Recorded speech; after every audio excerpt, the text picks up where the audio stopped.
ఇక్కడ ఉన్న కొంత లీడర్ కూడా మాట్లాడుతున్నారు. ఏమని? ఇండియా వస్తారట. నేను చెప్తున్నా, इस बार एनडीए 400 पार, कांग्रेस ही देश के बाहर. ఎందుకు తెలుసా? కాంగ్రెస్ ఐ పార్టీలో కాంగ్రెస్ ఐ అంటేనే పాపం మహాత్మా గాంధీ గారు అదే రోజు చెప్పారయ్యా, ఈ కాంగ్రెస్ తీసేసేయండి మీరు, ఇది సంస్థ అని చెప్పారు. ఆయన ఏమన్నాడా? స్వదేశీ వస్తువులను కొనండి, స్వదేశీ యొక్క కళను ఎంకరేజ్ చేయండి అంటే ఈ కాంగ్రెస్ వాళ్ళు విదేశీ మహిళల్ని తెచ్చుకున్నారు. నిజమా కదా? మరి ఇటువంటి పార్టీని ప్రజలు ఈరోజు సహిస్తారా?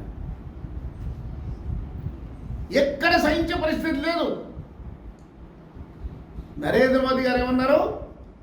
140 करोड़ मेरे परिवार है. ఆయన ఏం స్కీమ్ తీసుకున్నా హిందూ, ముస్లిం, సిక్, ఇసాయి సబ్ హై మేరే పరివార్ అన్నారు. ఆయన ప్రతి స్కీమ్ అందరికీ లాభం జరిగేటట్లు చూశాను. నేను వారణాసి పోయినా 2 రోజులు ఉన్నా.